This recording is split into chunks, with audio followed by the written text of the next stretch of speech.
ਮਾਤਾ ਸੁਲੱਖਣੀ 1473 ਤੋਂ 1545 ਸਿੱਖ ਧਰਮ ਦੇ ਬਾਨੀ ਗੁਰੂ ਨਾਨਕ ਦੇਵ ਜੀ ਦੀ ਪਤਨੀ ਸੀ। ਉਹ ਬਟਾਲਾ ਦੇ ਇੱਕ ਚੋਨਾ ਖੱਤਰੀ ਮੂਲਚੰਦ, ਕਈ ਵਾਰ ਮੂਲਚੰਦ ਚੋਨਾ ਵਜੋਂ ਜਾਣਿਆ ਜਾਂਦਾ ਹੈ, ਦੀ ਧੀ ਸੀ, ਜਿਸ ਨੇ ਪੰਜਾਬ ਦੇ ਗੁਰਦਾਸਪੁਰ ਜ਼ਿਲ੍ਹੇ ਦੇ ਪਿੰਡ ਪਖੋਕੇ ਰੰਧਾਵੇ ਵਿੱਚ ਇੱਕ ਮਾਮੂਲੀ ਮਾਲ ਦਫ਼ਤਰ ਰੱਖਿਆ ਸੀ। ਉਸ ਦੀ ਮਾਤਾ ਦਾ ਨਾਂ ਚੰਦੋ ਰਾਣੀ ਸੀ।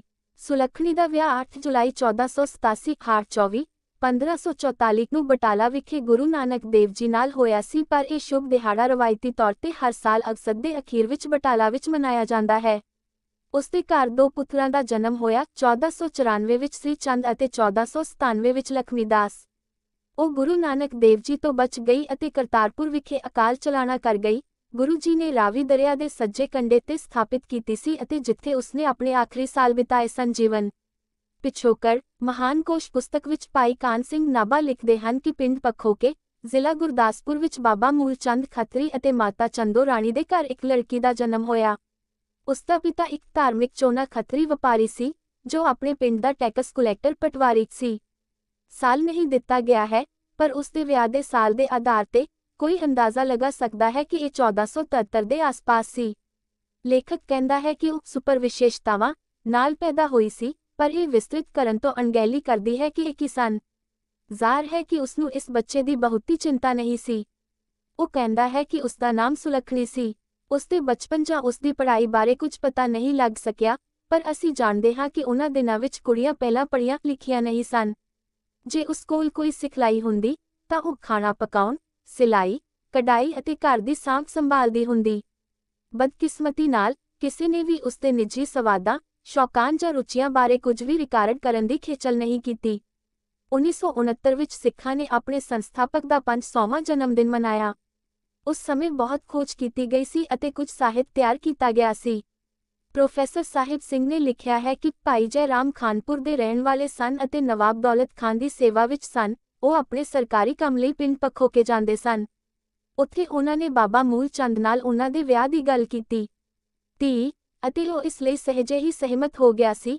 ਗੁਰੂ ਨਾਨਕ ਦੇਵ ਜੀ ਦੀ ਸਗਾਈ ਵਿਸਾਖ 5, 1542 ਬਨਾਮ ਅਤੇ ਵਿਆਹ 24 ਹਾੜ 1544 1487 ਈਸਵੀ ਨੂੰ ਹੋਇਆ ਸੀ। ਵਿਆਹ ਸਮੇਂ ਗੁਰੂ ਨਾਨਕ ਦੀ ਉਮਰ 18 ਸਾਲ ਸੀ। ਸੁਲੱਖਣੀ 14 ਸਾਲ ਦੀ ਹੋਵੇਗੀ। ਪੁਰਾਣੇ ਖਾਤੇ ਇਸ ਤੋਂ ਪਹਿਲਾਂ ਦੇ ਲੇਖਕਾਂ ਨੇ ਵਿਆਹ ਦੇ ਦਿਨ ਤੋਂ ਪਹਿਲਾਂ ਦੀਆਂ ਕਈ ਦਿਲਚਸਪ ਕਹਾਣੀਆਂ ਲਿਖੀਆਂ ਹਨ। ਇੰਜ ਜਾਪਦਾ ਹੈ ਕਿ ਨਾਨਕ ਨੇ ਉਸ ਸਮੇਂ ਦੇ ਬ੍ਰਾਹਮਣਾਂ ਦੁਆਰਾ ਨਿਰਧਾਰਤ ਵਿਆਹ ਦੀਆਂ ਰਸਮਾਂ ਦੀ ਪਾਲਣਾ ਕਰਨ ਤੋਂ ਇਨਕਾਰ ਕਰ ਦਿੱਤਾ ਸੀ। ਉਨ੍ਹਾਂ ਕਿਹਾ ਕਿ ਵਿਆਹ ਲਈ ਕੋਈ ਵੀ ਸਮਾਂ ਸ਼ੁਭ ਸਮਾਂ ਹੋਵੇਗਾ। ਕੁੰਡਲੀਆਂ ਬਣਾਉਣ ਦੀ ਲੋੜ ਨਹੀਂ ਸੀ ਕਿਉਂਕਿ ਉਹ ਅੰਧ ਵਿਸ਼ਵਾਸੀ ਨਹੀਂ ਸੀ। ਉਸਨੇ ਪੁਰਾਣੀਆਂ ਰਵਾਇਤਾਂ ਨੂੰ ਤੋੜਨ ਦੀ ਲਗਾਤਾਰ ਕੋਸ਼ਿਸ਼ ਕੀਤੀ। ਮੂਲ ਚੰਦ ਘਬਰਾ ਗਿਆ ਅਤੇ ਗੁਰੂ ਨਾਨਕ ਦੇਵ ਜੀ ਨਾਲ ਆਪਣੀ ਧੀ ਦਾ ਵਿਆਹ ਕਰਨ ਤੋਂ ਇਨਕਾਰ ਕਰ ਦਿੱਤਾ। ਉਨੀ ਦਿਨੀ ਇਹ ਬਹੁਤ ਵੱਡਾ ਘਪਲਾ ਮੰਨਿਆ ਜਾਂਦਾ ਸੀ। ਇਸ ਘਪਲੇ ਦੀ ਖਬਰ ਤੇਜ਼ੀ ਨਾਲ ਫੈਲ ਗਈ। ਬਟਾਲਾ ਸ਼ਹਿਰ ਦੇ ਇੱਕ ਹੋਰ ਸੱਜਣ ਸ਼੍ਰੀ ਭੰਡਾਰੀ ਨੇ ਆਪਣੀ ਧੀ ਨੂੰ ਗੁਰੂ ਨਾਨਕ ਦੇਵ ਜੀ ਨਾਲ ਵਿਆਹ ਦੀ ਪੇਸ਼ਕਸ਼ ਕੀਤੀ, ਪਰ ਮੂਲ ਚੰਦ ਇਹ ਨਹੀਂ ਚਾਹੁੰਦਾ ਸੀ ਕਿ ਗੁਰੂ ਨਾਨਕ ਭੰਡਾਰੀ ਦੀ ਧੀ ਨਾਲ ਵਿਆਹ ਕਰਾਉਣ। ਉਸਨੇ ਸੋਚਿਆ ਕਿ ਇਸ ਦੀ ਵਿਆਖਿਆ ਉਸ ਦੀ ਧੀ ਦੇ ਅਸਵੀਕਾਰ ਵਜੋਂ ਕੀਤੀ ਜਾ ਸਕਦੀ ਹੈ ਅਤੇ ਇਸ ਲਈ ਉਸ ਦੇ ਪਰਿਵਾਰ ਦੇ ਸਨਮਾਨ ਦਾ ਅਪਮਾਨ ਹੋਵੇਗਾ। ਉਸਨੇ ਨਾਨਕ ਨੂੰ ਮਾਰਨ ਦੀ ਸਾਜ਼ਿਸ਼ ਰਚੀ। ਗੁਰੂ ਨਾਨਕ ਨਾਲ ਵਿਆਹ। ਮੂਲ ਚੰਦ ਨੇ ਬ੍ਰਾਹਮਣ ਪੁਜਾਰੀਆਂ ਨੂੰ ਗੁਰੂ ਜੀ ਨਾਲ ਵਿਆਹ ਦੀਆਂ ਸਹੀ ਰਸਮਾਂ ਬਾਰੇ ਬਹਿਸ ਕਰਨ ਦਾ ਪ੍ਰਬੰਧ ਕੀਤਾ। ਗੁਰੂ ਜੀ ਇੱਕ ਕੱਚੀ ਕੰਧ ਦੇ ਕੋਲ ਬੈਠ ਕੇ ਬ੍ਰਾਹਮਣ ਪਾਦਰੀਆਂ ਨਾਲ ਵਿਆਹ ਦੀਆਂ ਯੋਜਨਾਵਾਂ ਬਾਰੇ ਚਰਚਾ ਕਰ ਰਹੇ ਸਨ। ਜਿਵੇਂ ਕਿ ਕੰਧ ਖਰਾਬ ਹੋ ਗਈ ਸੀ ਅਤੇ ਮਾੜੀ ਹਾਲਤ ਵਿੱਚ ਸੀ ਅਤੇ ਹਾਲ ਹੀ ਵਿੱਚ ਬਾਰਿਸ਼ ਹੋਈ ਸੀ, ਲਾੜੀ ਦੇ ਦਲ ਦੇ ਕੁਝ ਲੋਕਾਂ ਨੇ ਸੋਚਿਆ ਕਿ ਇਹ ਗੁਰੂ ਦੇ ਉੱਪਰ ਡਿੱਗ ਸਕਦੀ ਹੈ। ਲਾੜੀ ਦੇ ਪਰਿਵਾਰ ਵੱਲੋਂ ਇੱਕ ਬਜ਼ੁਰਗ ਔਰਤ ਨੂੰ ਗੁਰੂ ਨਾਨਕ ਦੇਵ ਜੀ ਨੂੰ ਖਤਰੇ ਬਾਰੇ ਚੇਤਾਵਨੀ ਦੇਣ ਲਈ ਕਿਹਾ ਗਿਆ। ਬੁੱਢੀ ਔਰਤ ਗੁਰੂ ਜੀ ਕੋਲ ਪਹੁੰਚੀ ਅਤੇ ਉਸ ਨੂੰ ਨੁਕਸਾਨੀ ਹੋਈ ਕੰਧ ਤੋਂ ਲਟਕਦੇ ਖਤਰੇ ਬਾਰੇ ਚੇਤਾਵਨੀ ਦਿੱਤੀ। ਗੁਰੂ ਨਾਨਕ ਦੇਵ ਜੀ ਨੇ ਮੁਸਕਰਾਇਆ ਅਤੇ ਕਿਹਾ, ਮਾਤਾ ਜੀ, ਇਹ ਕੰਧ ਸਦਾਈਆਂ ਨਹੀਂ ਡਿੱਗਦੀ, ਇਹ ਕੰਧ ਸਦੀਆਂ ਤੱਕ ਨਹੀਂ ਡਿੱਗੇਗੀ, ਪਰਮਾਤਮਾ ਦੀ ਰਜ਼ਾ ਕਾਇਮ ਰਹੇਗੀ।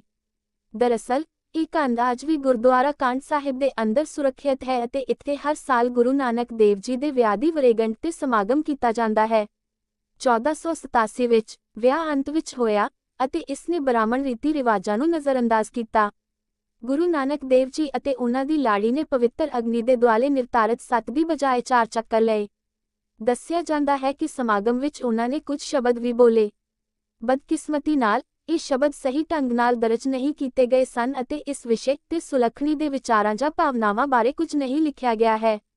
ਇਸ ਘਟਨਾ ਦਾ ਉਸ ਤੇ ਡੂੰਘਾ ਪ੍ਰਭਾਵ ਪਿਆ ਸੀ ਇਸ ਨੂੰ ਨਿਸ਼ਚਿਤ ਤੌਰ ਤੇ ਮੰਨਿਆ ਜਾ ਸਕਦਾ ਹੈ। ਕਿਸੇ ਵੀ ਕੀਮਤ ਤੇ ਵਿਆਹ ਦੀ ਪਾਰਟੀ ਅਤੇ ਜਸ਼ਨ ਉਸ ਚੁਣੇ ਦੇ ਅਮੀਰ ਅਤੇ ਪ੍ਰਭਾਵਸ਼ਾਲੀ ਲੋਕਾਂ ਦੁਆਰਾ ਹਾਜ਼ਰ ਹੋਏ ਇੱਕ ਸ਼ਾਨਦਾਰ ਅਤੇ ਪ੍ਰਭਾਵਸ਼ਾਲੀ ਸਮਾਗਮ ਸਨ। ਮੁੱਢਲੇ ਲੇਖਕਾਂ ਨੇ ਸੰਕੇਤ ਦਿੱਤਾ ਹੈ ਕਿ ਇਹ ਸ਼ਹਿਰ ਦੇ ਟੈਕਸ ਕੁਲੈਕਟਰ ਦੀ ਧੀ ਲਈ ਸਭ ਤੋਂ ਸ਼ਾਨਦਾਰ ਮਾਮਲਾ ਸੀ। ਡੇਰਾ ਸਾਹਿਬ ਗੁਰਦੁਆਰਾ ਉਸ ਥਾਂ ਤੇ ਬਣਾਇਆ ਗਿਆ ਸੀ ਜਿੱਥੇ ਗੁਰੂ ਨਾਨਕ ਦੇਵ ਜੀ ਦੀ ਪਤਨੀ ਬੀਬੀ ਸੁਲੱਖਣੀ ਦੇ ਪਿਤਾ ਮੂਲ ਚੰਦ ਦਾ ਘਰ ਸੀ, ਜਿੱਥੇ ਅਸਲ ਵਿੱਚ ਵਿਆਹ ਹੋਇਆ ਸੀ। ਸ੍ਰੀ ਗੁਰੂ ਨਾਨਕ ਦੇਵ ਜੀ ਦੇ ਵਿਆਹ ਸਮਾਗਮ ਤੋਂ ਪਹਿਲਾਂ ਵਿਸ਼ਰਾਮ ਕਰਨ ਵਾਲੀ ਥਾਂ ਤੇ ਕੰਡ ਸਾਹਿਬ ਗੁਰਦੁਆਰਾ ਬਣਾਇਆ ਗਿਆ ਸੀ। ਪਰਿਵਾਰਕ ਜੀਵਨ। ਨਾਨਕ ਨਨਕਾਣਾ ਸਾਹਿਬ ਵਿਖੇ ਸੁਲੱਖਣੀ ਕੋਲ 14 ਸਾਲ ਰਿਹਾ। ਉਹ ਆਪਣੇ ਪਰਿਵਾਰ ਅਤੇ ਉਸਦੇ ਦੋਹਾਂ ਤੋਂ ਵੱਖ ਰਹਿੰਦਾ ਸੀ। ਉਸਦੀ ਭੈਣ ਨਾਨਕੀ ਨੇ ਸਾਰਿਆਂ ਨੂੰ ਸਮਝਾਇਆ ਕਿ ਉਸਦੇ ਭਰਾ ਨੂੰ ਉਸਦੇ ਉਪਦੇਸ਼ ਨੂੰ ਸੁਣਨ ਲਈ ਸਾਰੇ ਲੋਕ ਜੋ ਲਗਾਤਾਰ ਉਸ ਵੱਲ ਖਿੱਚੇ ਜਾਂਦੇ ਸਨ, ਉਸਦੇ ਭਰਾ ਨੂੰ ਆਪਣੀ ਜਗ੍ਹਾ ਦੀ ਲੋੜ ਸੀ। ਉਹਨਾਂ 14 ਸਾਲਾਂ ਦੌਰਾਨ ਸੁਲੱਖਣੀ ਨੇ 2 ਪੁੱਤਰਾਂ, ਸ੍ਰੀ ਚੰਦ ਅਤੇ ਲਖਮੀ ਦਾਸ ਨੂੰ ਜਨਮ ਦਿੱਤਾ। ਨਾਨਕ ਨੇ ਆਪਣੇ ਪਰਿਵਾਰ ਵਿੱਚ ਬਹੁਤ ਦਿਲਚਸਪੀ ਲਈ ਅਤੇ ਉਹਨਾਂ ਨੂੰ ਆਪਣਾ ਪਿਆਰ ਅਤੇ ਧਿਆਨ ਦਿੱਤਾ। ਉਸਨੇ ਆਪਣੇ ਕੰਮਾਂ ਦੁਆਰਾ ਆਪਣੀਆਂ ਸਿੱਖਿਆਵਾਂ ਪ੍ਰਤੀ ਆਪਣੀ ਨਿੱਜੀ ਵਚਨਬੱਧਤਾ ਦਾ ਪ੍ਰਦਰਸ਼ਨ ਕੀਤਾ ਕਿ ਮੁਕਤੀ ਇੱਕ ਵਿਆਹੁਤਾ ਪਰਿਵਾਰਕ ਜੀਵਨ ਦੁਆਰਾ ਸਭ ਤੋਂ ਵਧੀਆ ਪਹੁੰਚ ਜਾਂਦੀ ਹੈ। ਔਰਤਾਂ ਦੀ ਬਰਾਬਰੀ ਦਾ ਉਸਦਾ ਉਪਦੇਸ਼ ਵੀ ਆਪਣੀ ਪਤਨੀ ਨਾਲ ਪੇਸ਼ ਆਉਣ ਦੇ ਤਰੀਕੇ ਤੋਂ ਜ਼ਰੂਰ ਪ੍ਰਦਰਸ਼ਿਤ ਹੋਇਆ ਹੋਵੇਗਾ। ਸੁਲੱਖਣੀ ਦਾ ਸਵੈ-ਮਾਣ ਅਤੇ ਖੁਸ਼ੀ ਹਰ ਦਿਨ ਵੱਧਦੀ ਗਈ। ਉਸਨੇ ਬਦਲੇ ਵਿੱਚ ਉਸਦੇ ਮਿਸ਼ਨ ਦਾ ਸਮਰਥਨ ਕੀਤਾ, ਭਜਨ ਗਾਇਨ ਕੀਰਤਨ ਵਿੱਚ ਹਿੱਸਾ ਲਿਆ ਅਤੇ ਆਪਣੇ ਪਤੀ ਨੂੰ ਸੁਣਨ ਲਈ ਆਈਆਂ ਪੀੜਾਂ ਨੂੰ ਭੋਜਨ ਦੇਣ ਲਈ ਨਿਰੰਤਰ ਕੰਮ ਕੀਤਾ। ਗੁਰੂ ਨਾਨਕ ਦਾ ਮਿਸ਼ਨ। ਇੱਕ ਦਿਨ ਜਦੋਂ ਗੁਰੂ ਜੀ ਲਗਭਗ 30 ਸਾਲ ਦੇ ਸਨ, ਕਿਸਮਤ ਦਾ ਦਿਨ ਆ ਗਿਆ। ਨਾਨਕ ਬੇਨ ਨਦੀ ਦੇ ਕੰਢੇ ਸਮਾਧੀ ਵਿੱਚ ਬੈਠ ਗਿਆ। ਜਦੋਂ ਉਸਨੇ ਮਨੁੱਖਾਂ ਨੂੰ ਉਸਦੇ ਸਹੀ ਮਾਰਗ ਤੇ ਮਾਰਗਦਰਸ਼ਨ ਕਰਕੇ ਸੰਸਾਰ ਦੀ ਉન્નਤੀ ਲਈ ਆਪਣਾ ਜੀਵਨ ਦੇਣ ਲਈ ਪਰਮਾਤਮਾ ਦਾ ਬੁਲਾਵਾ ਸੁਣਿਆ, ਨਾਨਕ ਨੇ ਤੁਰੰਤ ਇਸ ਸੱਦੇ ਨੂੰ ਮੰਨਣ ਦਾ ਸੰਕਲਪ ਲਿਆ। ਪ੍ਰਾਰਥਨਾ ਕਰਦੇ ਹੋਏ, ਕੋਈ ਹਿੰਦੂ ਨਹੀਂ ਹੈ, ਕੋਈ ਮੁਸਲਮਾਨ ਨਹੀਂ ਹੈ। ਫਿਰ ਉਹ ਆਪਣੇ ਅਹੁਦੇ ਤੋਂ ਅਸਤੀਫਾ ਦੇ ਕੇ ਵਾਪਸ ਆ ਗਿਆ ਅਤੇ ਉਸਨੇ ਆਪਣੀਆਂ ਸਿੱਖਿਆਵਾਂ ਨੂੰ ਲਿਆਉਣ ਲਈ ਲੁੱਟ ਤੇ ਜਾਣ ਲਈ ਤਿਆਰ ਕੀਤਾ ਵੱਡੇ ਪੱਧਰ ਤੇ ਸੰਸਾਰ। ਕਈ ਲੇਖਕਾਂ ਨੇ ਇਸ ਘਟਨਾ ਦਾ ਵਰਣਨ ਕੀਤਾ ਹੈ। ਦੱਸਿਆ ਜਾਂਦਾ ਹੈ ਕਿ ਮਾਤਾ ਸੁਲੱਖਣੀ ਨੇ ਆਪਣੀ ਭਰਜਾਈ ਨੂੰ ਆਪਣੀ ਗੈਰਹਾਜ਼ਰੀ ਦੀ ਸ਼ਿਕਾਇਤ ਕੀਤੀ ਸੀ। ਜ਼ਿਆਦਾਤਰ ਲੇਖਕ ਇਸ ਨੂੰ ਇੱਕ ਨਕਾਰਾਤਮਕ ਘਟਨਾ ਦੇ ਰੂਪ ਵਿੱਚ ਪੇਸ਼ ਕਰਦੇ ਹਨ, ਪਤਨੀ ਦੇ ਰੋਣ ਅਤੇ ਗੈਰਵਾਜਬ ਹੋਣ ਦੇ ਨਾਲ। ਹਾਲਾਂਕਿ ਇੱਕ ਨੂੰ ਪੁੱਛਣਾ ਚਾਹੀਦਾ ਹੈ ਕਿ ਇਹ ਅਸਲ ਵਿੱਚ ਗੈਰਵਾਜਬ ਸੀ। ਕੋਈ ਵੀ ਔਰਤ ਚਿੰਤਾ ਕਰੇਗੀ ਜੇਕਰ ਉਸਦਾ ਪਤੀ 3 ਦਿਨਾਂ ਲਈ ਅਚਾਨਕ ਗਾਇਬ ਹੋ ਜਾਵੇ। ਇਸ ਘਟਨਾ ਤੋਂ ਕੀ ਪਤਾ ਲੱਗਦਾ ਹੈ ਕਿ ਸੁਲੱਖਣੀ ਕੋਲ ਇੰਨਾ ਆਤਮ ਵਿਸ਼ਵਾਸ ਅਤੇ ਹਿੰਮਤ ਸੀ ਕਿ ਉਹ ਆਪਣੀ ਭਾਬੀ ਨਾਲ ਗੱਲ ਕਰਨ ਤੋਂ ਨਹੀਂ ਡਰਦੀ ਸੀ। ਉਸ ਸਮੇਂ ਦੇ ਰਿਵਾਜਾਂ ਵਿੱਚ ਇਹ ਆਸਾਨੀ ਨਾਲ ਨਹੀਂ ਕੀਤਾ ਜਾਂਦਾ ਸੀ।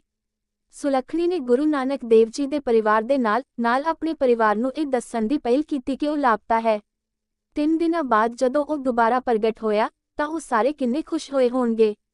ਇਸ ਸਾਰੇ ਸਮੇਂ ਦੌਰਾਨ ਭਾਵੇਂ ਉਹ ਮੁਕਾਬਲਤਨ ਸ਼ਾਂਤ ਜੀਵਨ ਬਤੀਤ ਕਰਦਾ ਸੀ, ਨਾਨਕ ਨੇ ਬ੍ਰਾਹਮਣ ਰੀਤੀ ਰਿਵਾਜਾਂ ਤੇ ਸਵਾਲ ਉਠਾਉਂਦੇ ਰਹੇ ਅਤੇ ਉਹਨਾਂ ਦੇ ਵਿਰੁੱਧ ਬਗਾਵਤ ਕਰਦੇ ਰਹੇ। ਉਹ ਕਾਫੀ ਮਸ਼ਹੂਰ ਹੋ ਗਿਆ। ਉਸਦੀ ਭੈਣ ਬੇਬੇ ਨਾਨਕੀ ਅਤੇ ਰਾਏ ਬੁਲਾਰ, ਇਲਾਕੇ ਦੇ ਚੌਧਰੀ, ਨੇ ਉਸਨੂੰ ਰੱਬ ਦਾ ਦੂਤ ਘੋਸ਼ਿਤ ਕੀਤਾ। ਉਸਦੀ ਪਾਲਣਾ ਵੱਧਦੀ ਗਈ। ਇਸ ਸਮੇਂ ਦੀ ਗੱਲ ਹੈ ਕਿ ਉਹ ਤਲਵੰਡੀ ਦੇ ਇੱਕ ਟਕਸਾਲ ਮਰਦਾਨਾ ਨੂੰ ਮਿਲਿਆ, ਜੋ ਜਲਦੀ ਹੀ ਉਸਦਾ ਦੋਸਤ ਅਤੇ ਵਿਸ਼ਵਾਸ ਪਾਤਰ ਬਣ ਗਿਆ। ਉਹਨਾਂ ਨੇ ਬਹੁਤ ਸਾਰੀਆਂ ਸ਼ਾਮਾਂ ਇਕੱਠੀਆਂ ਬਿਤਾਈਆਂ, ਪਰਮਾਤਮਾ ਲਈ ਮਿੱਠੇ ਭਜਨ ਗਾਏ ਅਤੇ ਗਾਏ। ਇੱਕ ਭਾਈ ਭਾਗੀਰਥੀ ਵੀ ਮੁਲਤਾਨ ਦੇ ਨੇੜੇ ਮੈਲਾਸੀ ਤੋਂ ਆਇਆ ਸੀ ਅਤੇ ਇੱਕ ਤਰ੍ਹਾਂ ਦੇ ਚੇਲੇ ਦੇ ਰੂਪ ਵਿੱਚ ਕੁਝ ਸਮੇਂ ਲਈ ਉਹਨਾਂ ਕੋਲ ਰਿਹਾ। ਨਾਨਕ ਦਾ ਸਿੱਖਿਆ ਜੀਵਨ ਸ਼ੁਰੂ ਹੋ ਰਿਹਾ ਸੀ। ਇਸ ਸਮੇਂ ਨਾਨਕੀ ਨੇ ਉਸਨੂੰ ਇੱਕ ਰਬਾਬ ਜਾਂ ਰੇਬੇਕ, ਇੱਕ ਸੰਗੀਤਕ ਸਾਜ਼ ਦਿੱਤਾ ਜਿਸ ਨਾਲ ਉਹ ਇੱਕ ਸੱਚੇ ਰੱਬ ਦੀ ਉਸਤਤ ਦੇ ਭਜਨ ਗਾਉਣ ਵਿੱਚ ਆਪਣੇ ਆਪ ਦੇ ਨਾਲ ਸੀ। ਰਬਾਬ ਇੱਕ ਤਾਰ ਵਾਲਾ ਸਾਜ਼ ਸੀ ਜੋ ਕਿ ਅਰਬੀ ਮੂਲ ਦਾ ਸੀ ਅਤੇ ਉਸ ਸਮੇਂ ਉੱਤਰੀ ਭਾਰਤ ਵਿੱਚ ਬਹੁਤ ਮਸ਼ਹੂਰ ਸੀ। ਇਸ ਦੀਆਂ 4 ਤੋਂ 6 ਤਾਰਾਂ ਬੱਕਰੀ ਦੇ ਅੰਤੜੀਆਂ ਦੀਆਂ ਬਣੀਆਂ ਹੋਈਆਂ ਸਨ, ਜਿਸ ਦੇ ਹੇਠਾਂ ਸਟੀਲ ਦੀਆਂ ਤਾਰਾਂ ਸਨ ਜੋ ਗੂੰਜ ਪ੍ਰਦਾਨ ਕਰਦੀਆਂ ਸਨ। ਇਹ ਸਾਡੇ ਆਧੁਨਿਕ ਮੈਂਡੋਲਿਨ ਵਰਗਾ ਦਿਖਾਈ ਦਿੰਦਾ ਸੀ। ਸਮੇਂ ਦੇ ਨਾਲ ਇਹ ਭਾਰਤ ਵਿੱਚ ਵਰਤੋਂ ਵਿੱਚ ਆ ਗਿਆ, ਹਾਲਾਂਕਿ ਇਹ ਅਰਬੀ ਸੰਗੀਤ ਵਿੱਚ ਪ੍ਰਸਿੱਧ ਹੈ। ਨਾਨਕ ਦੇ ਬ੍ਰਾਹਮਣ ਰੀਤੀ ਰਿਵਾਜਾਂ ਦੀ ਅਣਦੇਖੀ ਨੇ ਉਸਦੇ ਨਿੱਜੀ ਜੀਵਨ ਵਿੱਚ ਤਬਾਹੀ ਮਚਾਈ ਹੋਵੇਗੀ। ਉਸਦੀ ਸਾਰੀ ਧਾਰਮਿਕਤਾ ਨੇ ਉਸਦੇ ਮਾਤਾ-ਪਿਤਾ ਨੂੰ ਪ੍ਰਭਾਵਿਤ ਨਹੀਂ ਕੀਤਾ ਜੋ ਉਹ ਨਹੀਂ ਸਮਝਦੇ ਸਨ ਕਿ ਉਹ ਉਸਦੀ ਬਗਾਵਤ ਕੀ ਸਮਝਦੇ ਸਨ। ਉਸਦੇ ਸਹੁਰੇ ਨੇ ਆਪਣੀ ਧੀ ਲਈ ਵਧੇਰੇ ਰਵਾਇਤੀ ਜੀਵਨ ਸਾਥੀ ਨੂੰ ਤਰਜੀਹ ਦਿੱਤੀ ਹੋਵੇਗੀ। ਜਦੋਂ ਕਿ ਉਹਨਾਂ ਦੇ ਆਲੇ-ਦੁਆਲੇ ਹਰ ਕੋਈ ਇੱਕ ਸੰਯੁਕਤ ਪਰਿਵਾਰਕ ਪ੍ਰਬੰਧ ਵਿੱਚ ਰਹਿੰਦਾ ਸੀ, ਨਾਨਕ, ਉਸਦੀ ਪਤਨੀ ਅਤੇ ਬੱਚੇ ਸਾਰਿਆਂ ਤੋਂ ਵੱਖਰੇ ਰਹਿੰਦੇ ਸਨ। ਹਰ ਵਾਰ ਜਦੋਂ ਉਸਨੇ ਬ੍ਰਾਹਮਣ ਰੀਤੀ ਰਿਵਾਜ ਨੂੰ ਮੰਨਣ ਤੋਂ ਇਨਕਾਰ ਕੀਤਾ, ਹਰ ਵਾਰ ਜਦੋਂ ਉਸਨੇ ਕਿਸੇ ਪ੍ਰਵਾਨਿਤ ਰੀਤੀ ਜਾਂ ਪਰੰਪਰਾ ਦੀ ਨਿੰਦਿਆ ਕੀਤੀ, ਤਾਂ ਇਹ ਸੁਲੱਖਣੀ ਹੀ ਹੁੰਦੀ ਜਿਸ ਨੂੰ ਆਪਣੇ ਗੁਆਂਢੀਆਂ ਅਤੇ ਪਰਿਵਾਰ ਦੀ ਨਿੰਦਿਆ ਦਾ ਸਾਹਮਣਾ ਕਰਨਾ ਪੈਂਦਾ ਸੀ। ਫਿਰ ਵੀ ਉਹ ਕਿਸੇ ਵੀ ਬੇਇਨਸਾਫੀ, ਜਾਤ ਤੇ ਆਧਾਰਿਤ ਕਿਸੇ ਵੀ ਰੀਤੀ ਰਿਵਾਜ, ਕਿਸੇ ਵੀ ਪਰੰਪਰਾ ਦੀ ਨਿੰਦਾ ਕਰਨ ਵਿੱਚ ਇਕਸਾਰ ਸੀ ਜੋ ਕਿਸੇ ਨਾਲ ਵੀ ਵਿਤਕਰਾ ਕਰਦੀ ਸੀ। ਦੂਜੇ ਪਾਸੇ ਸੁਲੱਖਣੀ ਨੂੰ ਬਹੁਤ ਸਾਰੇ ਅਜਨਬੀਆਂ ਨਾਲ ਉਸਦੇ ਪ੍ਰਚਾਰ ਅਤੇ ਉਸਦੀਆਂ ਚਰਚਾਵਾਂ ਸੁਣਨ ਦਾ ਲਾਭ ਹੋਇਆ। ਉਸਨੇ ਉਸਦੇ ਨਾਲ ਯਾਤਰਾ ਨਹੀਂ ਕੀਤੀ ਕਿਉਂਕਿ ਜਦੋਂ ਉਹ ਗਿਆ ਸੀ ਤਾਂ ਉਸਦੇ ਬੱਚੇ ਬਹੁਤ ਛੋਟੇ ਸਨ। ਉਹਨਾਂ ਦਿਨਾਂ ਵਿੱਚ ਸਫ਼ਰ ਕਰਨਾ ਬਹੁਤ ਔਖਾ ਸੀ, ਪਰ ਉਸਨੇ ਬਹੁਤ ਸਾਰੇ ਲੋਕਾਂ ਨੂੰ ਸੁਣ ਕੇ ਨਿਸ਼ਚਿਤ ਤੌਰ ਤੇ ਲਾਭ ਪ੍ਰਾਪਤ ਕੀਤਾ ਜੋ ਲਗਾਤਾਰ ਉਸਦੇ ਘਰ ਆਉਂਦੇ ਸਨ, ਗੁਰੂ ਦੇ ਬੋਲ ਸੁਣਨ ਦੀ ਕੋਸ਼ਿਸ਼ ਕਰਦੇ ਸਨ। ਇਹ ਇੱਕ ਅਜਿਹੀ ਸਿੱਖਿਆ ਸੀ ਜਿਸ ਤੋਂ ਬਹੁਤ ਸਾਰੇ ਲੋਕਾਂ ਨੂੰ ਈਰਖਾ ਕਰਨੀ ਚਾਹੀਦੀ ਸੀ। ਗੁਰੂ ਨਾਨਕ ਦੀ ਯਾਤਰਾ 32 ਸਾਲ ਦੀ ਉਮਰ ਵਿੱਚ ਆਪਣੇ ਪਰਿਵਾਰ ਦੀ ਭਲਾਈ ਲਈ ਪ੍ਰਬੰਧ ਕਰਨ ਤੋਂ ਬਾਅਦ ਨਾਨਕ ਆਪਣੇ ਮਿਸ਼ਨ ਦੇ ਸਿਧਾਂਤਾਂ ਦਾ ਪ੍ਰਚਾਰ ਕਰਨ ਲਈ ਆਪਣੇ ਧਾਰਮਿਕ ਦੌਰਿਆਂ ਲਈ ਰਵਾਨਾ ਹੋ ਗਿਆ। ਉਸ ਸਮੇਂ ਉਸਦੇ ਲੜਕੇ 5 ਅਤੇ 6 ਸਾਲ ਦੇ ਸਨ। ਜਾਣ ਤੋਂ ਪਹਿਲਾਂ ਉਸਨੇ ਨਿਸ਼ਚਿਤ ਕੀਤਾ ਕਿ ਉਸਦੇ ਚੇਲਿਆਂ ਦੀ ਵੱਧ ਰਹੀ ਮੰਡਲੀ ਦੀ ਵੀ ਦੇਖਭਾਲ ਕੀਤੀ ਜਾਵੇਗੀ। ਇਹ ਮਹੱਤਵਪੂਰਨ ਸੀ ਕਿ ਉਹ ਉਸਦੀ ਗੈਰ ਮੌਜੂਦਗੀ ਵਿੱਚ ਵਿਸ਼ਵਾਸ ਨਾ ਤੋੜਨ ਅਤੇ ਨਾ ਗੁਆ ਦੇਣ। ਉਸਨੇ ਆਪਣੀ ਪਤਨੀ ਨੂੰ ਉਹਨਾਂ ਦੇ ਅਧਿਆਤਮਿਕ ਅਤੇ ਨੈਤਿਕ ਸਹਾਰਾ ਬਣਨ ਦਾ ਕੰਮ ਛੱਡ ਦਿੱਤਾ ਜਦੋਂ ਤੱਕ ਉਹ ਵਾਪਸ ਨਹੀਂ ਆ ਜਾਂਦਾ ਸੀ। ਉਸਨੂੰ ਇਹ ਯਕੀਨੀ ਬਣਾਉਣ ਦਾ ਕੰਮ ਸੌਂਪਿਆ ਗਿਆ ਸੀ ਕਿ ਸੰਗਤ ਪੰਥ ਉਹਨਾਂ ਦੇ ਸੰਸਥਾਪਕ ਦੁਆਰਾ ਦੱਸੇ ਮਾਰਗ ਤੇ ਕਾਇਮ ਰਹੇ। ਬੇਬੇ ਨਾਨਕੀ ਨੇ ਸਭ ਤੋਂ ਵੱਡੇ ਲੜਕੇ ਸ੍ਰੀ ਚੰਦ ਨੂੰ ਆਪਣੇ ਪੁੱਤਰ ਵਜੋਂ ਗੋਦ ਲਿਆ। ਇਸ ਕਿਸਮ ਦਾ ਪ੍ਰਬੰਧ ਉਸ ਸਮੇਂ ਕਾਫੀ ਆਮ ਅਤੇ ਪ੍ਰਵਾਨਿਤ ਰਿਵਾਜ ਸੀ। ਇਸ ਸਮੇਂ ਤੱਕ ਮਾਤਾ ਸੁਲੱਖਣੀ ਨੂੰ ਸਮਝ ਆ ਗਈ ਹੋਵੇਗੀ ਕਿ ਉਹਨਾਂ ਦੇ ਪਤੀ ਨੂੰ ਕਿਉਂ ਛੱਡਣਾ ਪਿਆ। ਕਈ ਸਾਲਾਂ ਬਾਅਦ ਜਦੋਂ ਨੌਜਵਾਨ ਭਾਈ ਬੁੱਧਾ ਜੀ ਗੁਰੂ ਨਾਨਕ ਦੇਵ ਜੀ ਦੀ ਸੰਗਤ ਵਿੱਚ ਸ਼ਾਮਲ ਹੋਏ ਤਾਂ ਉਹਨਾਂ ਨੇ ਸੰਗਤ ਦੀਆਂ ਜ਼ਰੂਰਤਾਂ ਦੀ ਦੇਖਭਾਲ ਵਿੱਚ ਮਾਤਾ ਸੁਲੱਖਣੀ ਦੀ ਸਹਾਇਤਾ ਕੀਤੀ। ਭਜਨ ਗਾਇਨ ਦੀ ਪਰੰਪਰਾ ਚੱਲਦੀ ਰਹੀ ਅਤੇ ਇਸ ਦੇ ਨਾਲ ਆਉਣ ਵਾਲੇ ਸਾਰਿਆਂ ਨੂੰ ਲੰਗਰ ਛਕਾਉਣ ਦੀ ਲੋੜ ਸੀ। ਗੁਰੂ ਨਾਨਕ ਦੇਵ ਜੀ ਨੇ ਆਪਣੇ ਹੱਥੀਂ ਕਿਰਤ ਕਰਨ ਦੀ ਲੋੜ ਸਿਖਾਈ ਸੀ। ਮਾਤਾ ਸੁਲੱਖਣੀ ਨੇ ਉਸ ਉਪਦੇਸ਼ ਨੂੰ ਸਮਾਜ ਵਿੱਚ ਜਿਉਂਦਾ ਰੱਖਿਆ। ਘਰ ਦਾ ਸਾਰਾ ਕੰਮ ਉਹ ਆਪ ਹੀ ਕਰਦੀ ਸੀ। ਉਸ ਦੇ ਹੇਠਾਂ ਕੁਝ ਵੀ ਨਹੀਂ ਸੀ। ਉਹ ਆਪਣੇ ਪੁੱਤਰ ਦੀ ਦੇਖਭਾਲ ਕਰਦੀ ਸੀ, ਰਸੋਈ ਦੇ ਕੰਮ ਕਰਦੀ ਸੀ ਅਤੇ ਜਾਨਵਰਾਂ ਦੀ ਦੇਖਭਾਲ ਕਰਦੀ ਸੀ। ਭਾਵੇਂ ਉਹ ਬਿਨਾਂ ਸ਼ੱਕ ਇਕੱਲੀ ਸੀ, ਪਰ ਉਸਨੇ ਧੀਰਜ ਨਾਲ ਇੰਤਜ਼ਾਰ ਕੀਤਾ। ਜਦੋਂ ਬੇਬੇ ਨਾਨਕੀ ਅਤੇ ਭਈਆ ਜੈ ਰਾਮ ਦੀ ਅਚਾਨਕ ਮੌਤ ਹੋ ਗਈ ਤਾਂ ਇੱਕ ਦੂਜੇ ਦੇ 3 ਦਿਨ ਹੀ ਸਨ। ਉਸਨੇ ਆਪਣੇ ਵੱਡੇ ਪੁੱਤਰ ਨੂੰ ਵਾਪਸ ਲੈ ਲਿਆ ਅਤੇ ਸ਼ਰਧਾਲੂਆਂ ਦੇ ਵੱਧ ਰਹੇ ਸਮੂਹ ਦੀ ਦੇਖਭਾਲ ਕਰਨ ਦੇ ਆਪਣੇ ਰੋਜ਼ਾਨਾ ਦੇ ਕੰਮਾਂ ਨੂੰ ਜਾਰੀ ਰੱਖਿਆ ਅਤੇ ਆਪਣੇ ਪਤੀ ਦੇ ਮਿਸ਼ਨ ਵਿੱਚ ਪੂਰਾ ਯੋਗਦਾਨ ਪਾਇਆ। ਆਪਣੀ ਪਹਿਲੀ ਯਾਤਰਾ ਵਿੱਚ ਗੁਰੂ ਨਾਨਕ ਦੇਵ ਜੀ ਬੰਗਾਲ ਦੇ ਰਸਤੇ ਕਾਮਰੂਪ, ਅਸਾਮ ਵਿੱਚ ਧੂਬਰੀ ਪਹੁੰਚੇ। ਨੂਰ ਸ਼ਾਹ ਇੱਕ ਕਿਸਮ ਦਾ ਸਥਾਨਕ ਸ਼ਾਸਕ ਸੀ। ਉਸਨੂੰ ਆਪਣੇ ਪਿਤਾ ਦੁਆਰਾ ਜਾਦੂ ਟੂਣੇ ਅਤੇ ਕਾਲੇ ਜਾਦੂ ਦੀ ਸਿਖਲਾਈ ਦਿੱਤੀ ਗਈ ਸੀ। ਉਹ ਕਾਮਰੂਪ ਦੁਆਰਾ ਆਉਣ ਵਾਲੇ ਸਾਰੇ ਪਵਿੱਤਰ ਪੁਰਸ਼ਾਂ ਨੂੰ ਸ਼ਕਤੀਹੀਨ ਬਣਾ ਦੇਵੇਗੀ, ਪਹਿਲਾਂ ਉਹਨਾਂ ਨੂੰ ਪਰਤਾਵੇਗੀ, ਫਿਰ ਮਨਮੋਹਕ ਕਰ ਦੇਵੇਗੀ ਅਤੇ ਫਿਰ ਉਹਨਾਂ ਨੂੰ ਬੰਦੀ ਬਣਾ ਦੇਵੇਗੀ। ਇਹੀ ਕਿਸਮਤ ਭਾਈ ਮਰਦਾਨਾ ਨਾਲ ਹੋਈ ਜੋ ਭੋਜਨ ਦੀ ਭਾਲ ਵਿੱਚ ਪਹੁੰਚੇ। ਉਸਨੇ ਉਸਨੂੰ ਮੋਹਿਤ ਕੀਤਾ ਅਤੇ ਉਸਨੂੰ ਬੰਦੀ ਬਣਾ ਲਿਆ। ਫਿਰ ਗੁਰੂ ਨਾਨਕ ਦੇਵ ਜੀ ਉਸਦੇ ਨਿਵਾਸ ਤੋਂ ਬਾਹਰ ਆਏ। ਪਹਿਲਾਂ ਤਾਂ ਉਸਨੇ ਗੁਰੂ ਜੀ ਨੂੰ ਹਰ ਸੰਭਵ ਤਰੀਕੇ ਨਾਲ ਭਰਮਾਉਣ ਦੀ ਕੋਸ਼ਿਸ਼ ਕੀਤੀ, ਪਰ ਜਲਦੀ ਹੀ ਨੂਰ ਸ਼ਾਹ ਨੂੰ ਗੁਰੂ ਸਾਹਿਬ ਦੇ ਦੈਵੀ ਰੂਪ ਦੁਆਰਾ ਸ਼ਕਤੀਹੀਨ ਕਰ ਦਿੱਤਾ ਗਿਆ ਸੀ। ਉਸਨੇ ਬਾਅਦ ਵਿੱਚ ਆਪਣੇ ਕੰਮਾਂ ਤੇ ਪਛਤਾਵਾ ਕੀਤਾ ਅਤੇ ਗੁਰੂ ਨਾਨਕ ਦੇਵ ਜੀ ਦੇ ਆਤਮਾ ਪ੍ਰੇਰਕ ਸੰਦੇਸ਼ ਦੁਆਰਾ ਡੂੰਘੇ ਪ੍ਰਭਾਵਿਤ ਹੋਏ ਅਤੇ ਹਥੇਲੀਆਂ ਨਾਲ ਜੁੜ ਕੇ ਉਸਦੇ ਸਾਹਮਣੇ ਖੜੀ ਹੋਈ, ਉਸਨੂੰ ਬੇਨਤੀ ਕੀਤੀ ਕਿ ਉਹ ਆਪਣੇ ਅਤੀਤ ਨੂੰ ਮਾਫ ਕਰਨ ਅਤੇ ਉਸਨੂੰ ਆਪਣਾ ਚੇਲਾ ਮੰਨ ਲੈਣ। ਇਹ ਗੁਰੂ ਨੇ ਕੀਤਾ। ਉਸਨੂੰ ਅਸਾਮ ਵਿੱਚ ਆਪਣਾ ਮੁੱਖ ਪ੍ਰਚਾਰਕ ਬਣਨ ਲਈ ਸਿਖਲਾਈ ਦਿੱਤੀ।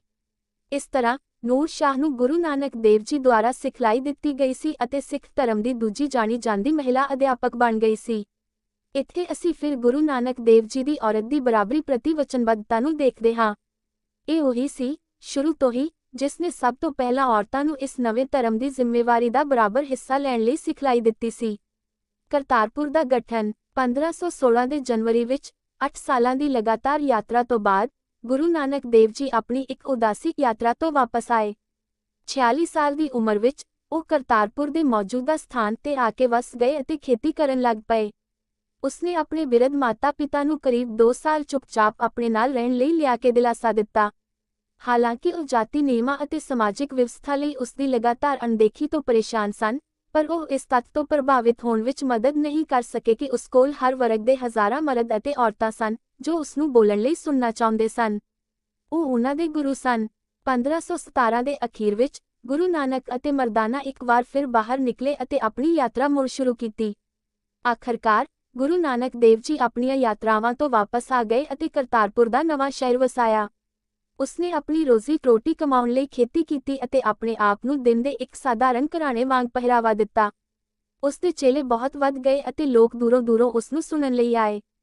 ਉਸਨੇ ਲਗਾਤਾਰ ਭੀੜ ਨੂੰ ਉਪਦੇਸ਼ ਦਿੱਤਾ, ਸਭ ਨੂੰ ਇਸ ਸੰਸਾਰ ਵਿੱਚ ਰਹਿਣ ਦਾ ਉਪਦੇਸ਼ ਦਿੱਤਾ, ਵਰਤਮਾਨ ਕਾਲ ਵਿੱਚ, ਜੋ ਕਿ ਅਸਲ ਵਿੱਚ ਇੱਕੋ ਇੱਕ ਹਕੀਕਤ ਹੈ, ਅਤੇ ਆਪਣੇ ਹੱਥਾਂ ਨਾਲ ਕੰਮ ਕਰਨਾ, ਜਦੋਂ ਕਿ ਉਸੇ ਸਮੇਂ ਆਪਣੇ ਵਿਚਾਰਾਂ ਵਿੱਚ ਪਰਮਾਤਮਾ ਨੂੰ ਯਾਦ ਕਰਨਾ, ਉਸ ਦੀ ਕਿਰਪਾ ਤੋਂ ਵੱਧ ਹੋਰ ਕੁਝ ਨਹੀਂ ਮੰਗਣਾ। ਉਸਦਾ ਮਜ਼ਬੂਤ ਨਿੱਜੀ ਆਕਰਸ਼ਣ ਪਿਆਰ ਦਾ ਸੰਦੇਸ਼, ਹਾਸੇ ਦੀ ਇੱਕ ਖੇਡ ਭਾਵਨਾ ਅਤੇ ਉਸਦੇ ਪ੍ਰੇਰਕ ਸ਼ਬਦ ਜੋ ਹਮੇਸ਼ਾ ਸਧਾਰਨ ਹੁੰਦੇ ਸਨ, ਫਲੋਮਾਏ, ਸਿੱਧਾ ਅੱਗੇ ਅਤੇ ਸਭ ਨੂੰ ਸਮਝਣ ਲਈ ਆਸਾਨ। ਜਦੋਂ 1539 ਵਿੱਚ ਉਸਦਾ ਸਮਾਂ ਆਇਆ ਤਾਂ ਉਸਨੇ ਆਪਣੇ ਮਿਸ਼ਨ ਦੀ ਜ਼ਿੰਮੇਵਾਰੀ ਇੱਕ ਸ਼ਰਧਾਲੂ ਚੇਲੇ, ਭਾਈ ਲਹਿਣਾ ਦੇ ਕੋਲ ਛੱਡਣ ਦੀ ਚੋਣ ਕੀਤੀ। ਇਤਿਹਾਸਕਾਰਾਂ ਨੇ ਦਰਜ ਕੀਤਾ ਹੈ ਕਿ ਗੁਰੂ ਜੀ ਦੀ ਪਤਨੀ ਨੇ ਉਨ੍ਹਾਂ ਦੀ ਚੋਣ ਤੇ ਸਖਤ ਇਤਰਾਜ਼ ਕੀਤਾ। ਉਨ੍ਹਾਂ ਦੇ ਵੱਡੇ ਪੁੱਤਰ ਸ੍ਰੀ ਚੰਦ ਨੂੰ ਸੰਤ ਸਿਪਾਹੀ ਦੀ ਪ੍ਰਸਿੱਧੀ ਸੀ ਅਤੇ ਸਭ ਦੁਆਰਾ ਸਤਿਕਾਰਿਆ ਅਤੇ ਪਸੰਦ ਕੀਤਾ ਜਾਂਦਾ ਸੀ। ਹੋਰ ਬਹੁਤ ਸਾਰੇ ਲੋਕਾਂ ਵਾਂਗ ਸੁਲੱਖਣੀ ਨੂੰ ਉਮੀਦ ਸੀ ਕਿ ਉਹ ਸਹੀ ਵਾਰਸ ਹੋਵੇਗੀ। ਉਹ ਆਪਣੇ ਦੋ ਪੁੱਤਰਾਂ ਨਾਲ ਗੁਰੂ ਜੀ ਕੋਲ ਗਈ ਅਤੇ ਪੁੱਛਿਆ ਕਿ ਜੇਕਰ ਲਹਿਣਾ ਨੂੰ ਦੂਜਾ ਗੁਰੂ ਰੱਖਿਆ ਜਾਵੇ ਤਾਂ ਉਸਦਾ ਅਤੇ ਉਨ੍ਹਾਂ ਦਾ ਕੀ ਬਣੇਗਾ। ਗੁਰੂ ਨਾਨਕ ਦੇਵ ਜੀ ਨੇ ਸਿੱਧਾ ਜਵਾਬ ਦਿੱਤਾ ਕਿ ਉਸਨੂੰ ਪਰਮਾਤਮਾ ਵਿੱਚ ਭਰੋਸਾ ਰੱਖਣਾ ਚਾਹੀਦਾ ਹੈ। ਕਿ ਸੁਲੱਖਣੀ ਬੇਪਰਵਾਹ ਸੀ ਜਾਂ ਉਸਨੇ ਇਹ ਸਵਾਲ ਪੁੱਛ ਕੇ ਅਗਿਆਨਤਾ ਦਾ ਪ੍ਰਗਟਾਵਾ ਕੀਤਾ ਸੀ? ਮੈਨੂੰ ਨਹੀਂ ਲੱਗਦਾ। ਇਸ ਦੇ ਉਲਟ, ਉਸ ਸਮੇਂ ਜਦੋਂ ਔਰਤਾਂ ਪੂਰੀ ਤਰ੍ਹਾਂ ਮਰਦਾਂ ਦੇ ਅਧੀਨ ਸਨ, ਕੋਈ ਵੀ ਆਪਣੇ ਪਤੀ ਦੇ ਫੈਸਲਿਆਂ ਤੇ ਸਵਾਲ ਕਰਨ ਦੀ ਹਿੰਮਤ ਨਹੀਂ ਕਰਦਾ ਸੀ।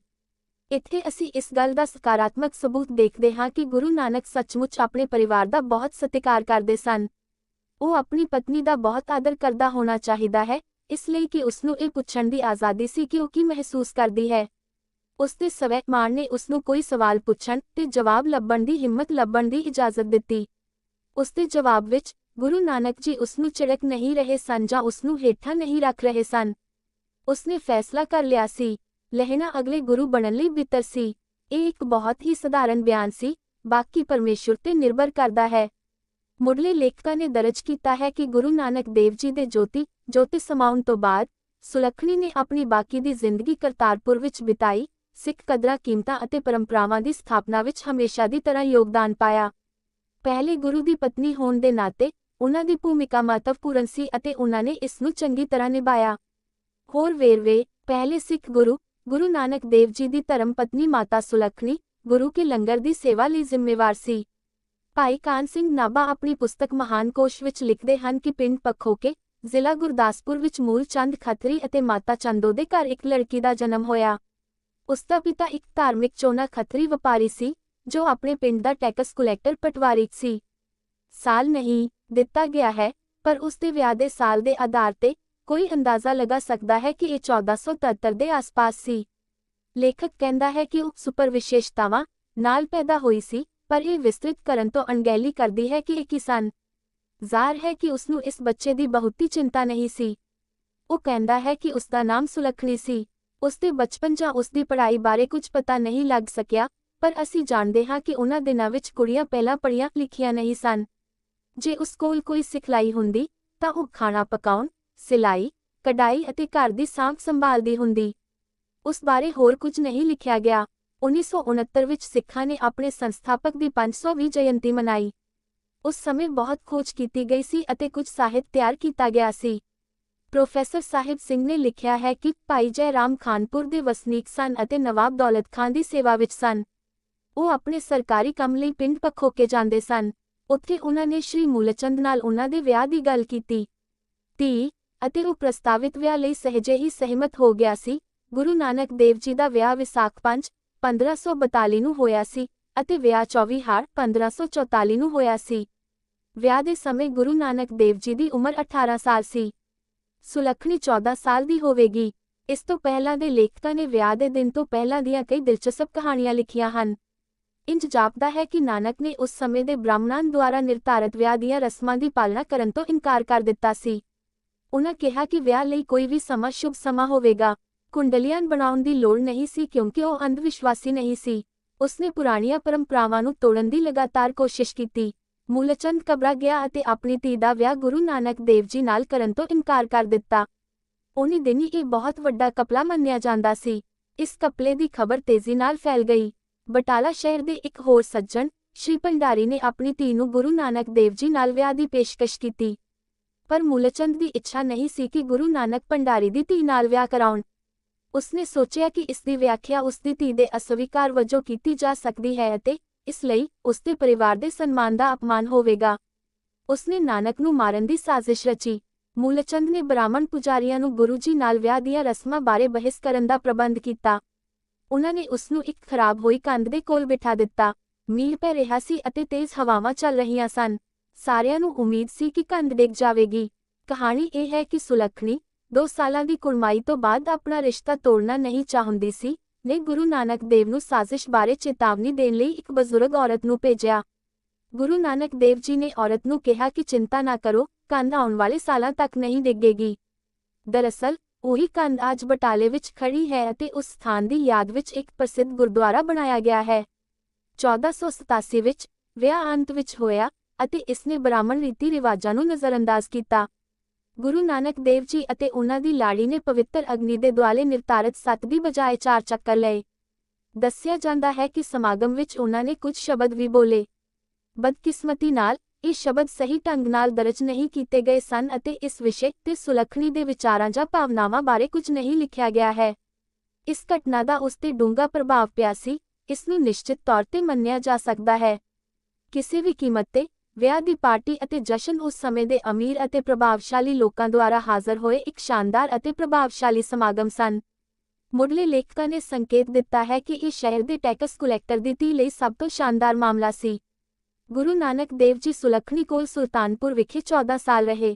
ਉਹ ਆਪਣੇ ਪਰਿਵਾਰ ਅਤੇ ਉਸਦੇ ਦੋਹਾਂ ਤੋਂ ਵੱਖ ਰਹਿੰਦਾ ਸੀ।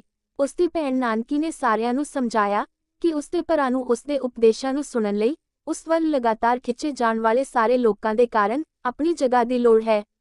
ਉਹਨਾਂ 14 ਸਾਲਾਂ ਦੌਰਾਨ ਸੁਲੱਖਣੀ ਨੇ 2 ਪੁੱਤਰਾਂ ਸ਼੍ਰੀ ਚੰਦ ਅਤੇ ਲਖਮੀ ਦਾਸ ਨੂੰ ਜਨਮ ਦਿੱਤਾ। ਗੁਰੂ ਨਾਨਕ ਦੇਵ ਜੀ ਨੇ ਆਪਣੇ ਪਰਿਵਾਰ ਵਿੱਚ ਬਹੁਤ ਦਿਲਚਸਪੀ ਲਈ ਅਤੇ ਉਹਨਾਂ ਨੂੰ ਆਪਣਾ ਪਿਆਰ ਅਤੇ ਧਿਆਨ ਦਿੱਤਾ। ਉਸਨੇ ਆਪਣੇ ਕੰਮਾਂ ਦੁਆਰਾ ਆਪਣੀਆਂ ਸਿੱਖਿਆਵਾਂ ਪ੍ਰਤੀ ਆਪਣੀ ਨਿੱਜੀ ਵਚਨਬੱਧਤਾ ਦਾ ਪ੍ਰਦਰਸ਼ਨ ਕੀਤਾ ਕਿ ਮੁਕਤੀ ਇੱਕ ਵਿਆਹੁਤਾ ਪਰਿਵਾਰਕ ਜੀਵਨ ਦੁਆਰਾ ਸਭ ਤੋਂ ਵਧੀਆ ਪਹੁੰਚ ਜਾਂਦੀ ਹੈ। ਔਰਤਾਂ ਦੀ ਬਰਾਬਰੀ ਦਾ ਉਸ ਦਾ ਉਪਦੇਸ਼ ਵੀ ਆਪਣੀ ਪਤਨੀ ਨਾਲ ਪੇਸ਼ ਆਉਣ ਦੇ ਤਰੀਕੇ ਤੋਂ ਜ਼ਰੂਰ ਪ੍ਰਦਰਸ਼ਿਤ ਹੋਇਆ ਹੋਵੇਗਾ। ਸੁਲੱਖਣੀ ਦਾ ਸਵੈ-ਮਾਣ ਅਤੇ ਖੁਸ਼ੀ ਹਰ ਦਿਨ ਵੱਧਦੀ ਗਈ। ਉਸਨੇ ਬਦਲੇ ਵਿੱਚ ਉਸਦੇ ਮਿਸ਼ਨ ਦਾ ਸਮਰਥਨ ਕੀਤਾ, ਭਜਨ ਗਾਇਨ ਕੀਰਤਨ ਵਿੱਚ ਹਿੱਸਾ ਲਿਆ ਅਤੇ ਆਪਣੇ ਪਤੀ ਨੂੰ ਸੁਣਨ ਲਈ ਆਈਆਂ ਪੀੜਾਂ ਨੂੰ ਭੋਜਨ ਦੇਣ ਲਈ ਨਿਰੰਤਰ ਕੰਮ ਕੀਤਾ। ਇੱਕ ਦਿਨ ਜਦੋਂ ਗੁਰੂ ਜੀ ਲਗਭਗ 30 ਸਾਲ ਦੇ ਸਨ, ਕਿਸਮਤ ਦਾ ਦਿਨ ਆ ਗਿਆ। ਗੁਰੂ ਨਾਨਕ ਦੇਵ ਜੀ ਬੇਨ ਨਦੀ ਦੇ ਕੰਢੇ ਤੇ ਧਿਆਨ ਵਿੱਚ ਬੈਠ ਗਏ। ਜਦੋਂ ਉਹਨਾਂ ਨੇ ਮਨੁੱਖਾਂ ਨੂੰ ਉਸਦੇ ਸਹੀ ਮਾਰਗ ਤੇ ਲੈ ਕੇ ਸੰਸਾਰ ਦੀ ਉੱਨਤੀ ਲਈ ਆਪਣਾ ਜੀਵਨ ਦੇਣ ਲਈ ਪਰਮਾਤਮਾ ਦਾ ਸੱਦਾ ਸੁਣਿਆ, ਗੁਰੂ ਨਾਨਕ ਦੇਵ ਜੀ ਨੇ ਤੁਰੰਤ ਕੈਲ ਇੱਕ ਨੂੰ ਮੰਨਣ ਦਾ ਸੰਕਲਪ ਲਿਆ। ਪ੍ਰਾਰਥਨਾ ਦੇ ਦਿਨਾਂ ਵਿੱਚ ਉਹ ਇਹ ਕਹਿੰਦੇ ਹੋਏ ਉਭਰਿਆ ਕਿ ਕੋਈ ਹਿੰਦੂ ਨਹੀਂ ਹੈ, ਕੋਈ ਮੁਸਲਮਾਨ ਨਹੀਂ ਹੈ। ਫਿਰ ਉਹ ਆਪਣੇ ਅਹੁਦੇ ਤੋਂ ਅਸਤੀਫਾ ਦੇ ਕੇ ਵਾਪਸ ਆ ਗਿਆ ਅਤੇ ਉਸਨੇ ਆਪਣੀਆਂ ਸਿੱਖਿਆਵਾਂ ਲਿਆਉਣ ਲਈ ਪੈਦਲ ਜਾਣ ਲਈ ਤਿਆਰ ਕੀਤਾ ਵੱਡੇ ਪੱਧਰ ਤੇ ਸੰਸਾਰ ਨੂੰ। ਕਈ ਲੇਖਕਾਂ ਨੇ ਇਸ ਘਟਨਾ ਦਾ ਵਰਣਨ ਕੀਤਾ ਹੈ। ਦੱਸਿਆ ਜਾਂਦਾ ਹੈ ਕਿ ਮਾਤਾ ਸੁਲੱਖਣੀ ਨੇ ਆਪਣੀ ਭਰਜਾਈ ਨੂੰ ਆਪਣੀ ਗੈਰਹਾਜ਼ਰੀ ਦੀ ਸ਼ਿਕਾਇਤ ਕੀਤੀ ਸੀ। ਜ਼ਿਆਦਾਤਰ ਲੇਖਕ ਇਸ ਨੂੰ ਇੱਕ ਨਕਾਰਾਤਮਕ ਘਟਨਾ ਦੇ ਰੂਪ ਵਿੱਚ ਪੇਸ਼ ਕਰਦੇ ਹਨ, ਪਤਨੀ ਦੇ ਰੋਣ ਅਤੇ ਗੈਰਵਾਜਬ ਹੋਣ ਦੇ ਨਾਲ। ਹਾਲਾਂਕਿ ਇੱਕ ਨੂੰ ਪੁੱਛਣਾ ਚਾਹੀਦਾ ਹੈ ਕਿ ਇਹ ਅਸਲ ਵਿੱਚ ਗੈਰਵਾਜਬ ਸੀ। ਕੋਈ ਵੀ ਔਰਤ ਚਿੰਤਾ ਕਰੇਗੀ ਜੇਕਰ ਉਸ ਦਾ ਪਤੀ 3 ਦਿਨਾਂ ਲਈ ਅਚਾਨਕ ਗਾਇਬ ਹੋ ਜਾਵੇ। ਇਸ ਘਟਨਾ ਤੋਂ ਕੀ ਪਤਾ ਲੱਗਦਾ ਹੈ ਕਿ ਸੁਲੱਖਣੀ ਕੋਲ ਇੰਨਾ ਆਤਮ ਵਿਸ਼ਵਾਸ ਅਤੇ ਹਿੰਮਤ ਸੀ ਕਿ ਉਹ ਆਪਣੀ ਭਾਬੀ ਨਾਲ ਗੱਲ ਕਰਨ ਤੋਂ ਨਹੀਂ ਡਰਦੀ ਸੀ। ਉਸ ਸਮੇਂ ਦੇ ਰਿਵਾਜਾਂ ਵਿੱਚ ਇਹ ਆਸਾਨੀ ਨਾਲ ਨਹੀਂ ਕੀਤਾ ਜਾਂਦਾ ਸੀ। ਸੁਲੱਖਣੀ ਨੇ ਗੁਰੂ ਨਾਨਕ ਦੇਵ ਜੀ ਦੇ ਪਰਿਵਾਰ ਦੇ ਨਾਲ ਆਪਣੇ ਪਰਿਵਾਰ ਨੂੰ ਇਹ ਦੱਸਣ ਦੀ ਪਹਿਲ ਕੀਤੀ ਕਿ ਉਹ ਲਾਪਤਾ ਹੈ। 3 ਦਿਨਾਂ ਬਾਅਦ ਜਦੋਂ ਉਹ ਦੁਬਾਰਾ ਪ੍ਰਗਟ ਹੋਇਆ ਤਾਂ ਉਹ ਸਾਰੇ ਕਿੰਨੇ ਖੁਸ਼ ਹੋਏ ਹੋਣਗੇ। ਇਸ ਸਾਰੇ ਸਮੇਂ ਦੌਰਾਨ ਭਾਵੇਂ ਉਹ ਮੁਕਾਬਲਤਨ ਸ਼ਾਂਤ ਜੀਵਨ ਬਤੀਤ ਕਰਦਾ ਸੀ, ਨਾਨਕ ਬ੍ਰਾਹਮਣ ਰੀਤੀ ਰਿਵਾਜਾਂ ਅਤੇ ਉਹਨਾਂ ਦੀਆਂ ਪਰੰਪਰਾਵਾਂ ਦੀ ਸੱਚਾਈ ਅਤੇ ਪ੍ਰਮਾਣਿਕਤਾ ਤੇ ਸਵਾਲ ਉਠਾਉਂਦਾ ਰਿਹਾ। ਉਹ ਕਾਫੀ ਮਸ਼ਹੂਰ ਹੋ ਗਿਆ। ਉਸਦੀ ਭੈਣ ਬੇਬੇ ਨਾਨਕੀ ਅਤੇ ਰਾਏ ਬੁਲਾਰ ਇਲਾਕੇ ਦੇ ਚੌਧਰੀ ਨੇ ਉਸਨੂੰ ਰੱਬ ਦਾ ਦੂਤ ਘੋਸ਼ਿਤ ਕੀਤਾ। ਉਸਦੀ ਪਾਲਣਾ ਵੱਧਦੀ ਗਈ। ਇਸ ਸਮੇਂ ਦੀ ਗੱਲ ਹੈ ਕਿ ਉਹ ਤਲਵੰਡੀ ਦੇ ਇੱਕ ਟਕਸਾਲ ਮਰਦਾਨਾ ਨੂੰ ਮਿਲਿਆ ਜੋ ਜਲਦੀ ਹੀ ਉਸਦਾ ਦੋਸਤ ਅਤੇ ਵਿਸ਼ਵਾਸ ਪਾਤਰ ਬਣ ਗਿਆ। ਉਹਨਾਂ ਨੇ ਬਹੁਤ ਸਾਰੀਆਂ ਸ਼ਾਮਾਂ ਇਕੱਠੀਆਂ ਬਿਤਾਈਆਂ, ਪਰਮਾਤਮਾ ਲਈ ਮਿੱਠੇ ਭਜਨ ਗਾਏ ਅਤੇ ਗਾਏ। ਇੱਕ ਭਾਈ ਭਾਗੀਰਥੀ ਵੀ ਮੁਲਤਾਨ ਦੇ ਨੇੜੇ ਮੈਲਾਸੀ ਤੋਂ ਆਇਆ ਸੀ ਅਤੇ ਕੁਝ ਸਮਾਂ ਉਹਨਾਂ ਕੋਲ ਰਿਹਾ ਅਤੇ ਇੱਕ ਚੇਲਾ ਬਣ ਗਿਆ। ਨਾਨਕ ਦਾ ਸਿੱਖਿਆ ਜੀਵਨ ਸ਼ੁਰੂ ਹੋ ਰਿਹਾ ਸੀ। ਇਸ ਸਮੇਂ ਨਾਨਕੀ ਨੇ ਉਸ ਨੂੰ ਇੱਕ ਰਬਾਬ ਜਾਂ ਰੇਬੇਕ, ਇੱਕ ਸੰਗੀਤਕ ਸਾਜ਼ ਦਿੱਤਾ ਜਿਸ ਨਾਲ ਉਹ ਇੱਕ ਸੱਚੇ ਰੱਬ ਦੀ ਉਸਤਤ ਦੇ ਭਜਨ ਗਾਉਣ ਵਿੱਚ ਆਪਣੇ ਆਪ ਦੇ ਨਾਲ ਸੀ। ਰਬਾਬ ਇੱਕ ਤਾਰਾਂ ਵਾਲਾ ਸਾਜ਼ ਹੈ ਜੋ ਕਿ ਅਰਬੀ ਮੂਲ ਦਾ ਹੈ ਅਤੇ ਉਸ ਸਮੇਂ ਉੱਤਰੀ ਭਾਰਤ ਵਿੱਚ ਬਹੁਤ ਮਸ਼ਹੂਰ ਸੀ। ਇਸ ਦੀਆਂ 4 ਤੋਂ 6 ਤਾਰਾਂ ਬੱਕਰੀ ਦੇ ਅੰਤੜੀਆਂ ਦੀਆਂ ਬਣੀਆਂ ਹੋਈਆਂ ਸਨ, ਜਿਸ ਦੇ ਹੇਠਾਂ ਸਟੀਲ ਦੀਆਂ ਤਾਰਾਂ ਸਨ ਜੋ ਗੂੰਜ ਪ੍ਰਦਾਨ ਕਰਦੀਆਂ ਸਨ। ਇਹ ਸਾਡੇ ਆਧੁਨਿਕ ਮੈਂਡੋਲਿਨ ਵਰਗਾ ਦਿਖਾਈ ਦਿੰਦਾ ਸੀ। ਸਮੇਂ ਦੇ ਨਾਲ ਇਹ ਭਾਰਤ ਵਿੱਚ ਵਰਤੋਂ ਵਿੱਚ ਆ ਗਿਆ, ਹਾਲਾਂਕਿ ਇਹ ਅਰਬੀ ਸੰਗੀਤ ਵਿੱਚ ਪ੍ਰਸਿੱਧ ਹੈ। ਆਪਣੇ ਭਰਾ ਨੂੰ ਰਬਾਬ ਪ੍ਰਦਾਨ ਕਰਨ ਵਿੱਚ ਅਤੇ ਬਾਅਦ ਵਿੱਚ ਉਸ ਦੇ ਸਾਥੀ ਮਰਦਾਨਾ ਨੂੰ ਇੱਕ ਹੋਰ ਨਾਲ। ਨਾਨਕ ਦੇ ਬ੍ਰਾਹਮਣ ਰੀਤੀ ਰਿਵਾਜਾਂ ਦੀ ਅਣਦੇਖੀ ਨੇ ਉਸ ਦੇ ਨਿੱਜੀ ਜੀਵਨ ਵਿੱਚ ਤਬਾਹੀ ਮਚਾਈ ਹੋਵੇਗੀ। ਉਸ ਦੀ ਸਾਰੀ ਧਾਰਮਿਕਤਾ ਨੇ ਉਸ ਦੇ ਮਾਪਿਆਂ ਨੂੰ ਪ੍ਰਭਾਵਿਤ ਨਹੀਂ ਕੀਤਾ, ਜੋ ਇਹ ਨਹੀਂ ਸਮਝਦੇ ਸਨ ਕਿ ਉਸਨੇ ਉਨ੍ਹਾਂ ਨਾਲ ਸਹਿਯੋਗ ਕਿਉਂ ਨਹੀਂ ਕੀਤਾ। ਉਸ ਦੇ ਸਹੁਰੇ ਨੇ ਆਪਣੀ ਧੀ ਲਈ ਵਧੇਰੇ ਰਵਾਇਤੀ ਜੀਵਨ ਸਾਥੀ ਨੂੰ ਤਰਜੀਹ ਦਿੱਤੀ ਹੋਵੇਗੀ। ਜਦੋਂ ਕਿ ਉਨ੍ਹਾਂ ਦੇ ਆਲੇ ਦੁਆਲੇ ਹਰ ਕੋਈ ਇੱਕ ਸੰਯੁਕਤ ਪਰਿਵਾਰਕ ਪ੍ਰਬੰਧ ਵਿੱਚ ਰਹਿੰਦਾ ਸੀ, ਨਾਨਕ, ਉਸ ਦੀ ਪਤਨੀ ਅਤੇ ਬੱਚੇ ਸਾਰਿਆਂ ਤੋਂ ਵੱਖਰੇ ਰਹਿੰਦੇ ਸਨ। ਹਰ ਵਾਰ ਜਦੋਂ ਉਸਨੇ ਬ੍ਰਾਹਮਣ ਰੀਤੀ ਰਿਵਾਜ ਨੂੰ ਮੰਨਣ ਤੋਂ ਇਨਕਾਰ ਕੀਤਾ, ਹਰ ਵਾਰ ਜਦੋਂ ਉਸਨੇ ਕਿਸੇ ਪ੍ਰਵਾਨਿਤ ਰੀਤੀ ਜਾਂ ਪਰੰਪਰਾ ਦੀ ਨਿੰਦਾ ਕੀਤੀ, ਤਾਂ ਇਹ ਸੁਲੱਖਣੀ ਹੀ ਸੀ ਜਿਸ ਨੂੰ ਆਪਣੇ ਗੁਆਂਢੀਆਂ ਅਤੇ ਪਰਿਵਾਰ ਦੀ ਨਿੰਦਿਆ ਦਾ ਸਾਹਮਣਾ ਕਰਨਾ ਪੈਂਦਾ ਸੀ।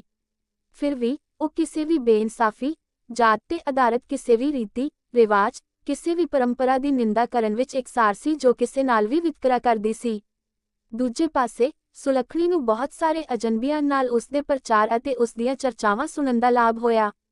ਉਸਨੇ ਉਸ ਦੇ ਨਾਲ ਯਾਤਰਾ ਨਹੀਂ ਕੀਤੀ, ਕਿਉਂਕਿ ਜਦੋਂ ਉਹ ਗਿਆ ਸੀ ਤਾਂ ਉਸ ਦੇ ਬੱਚੇ ਬਹੁਤ ਛੋਟੇ ਸਨ।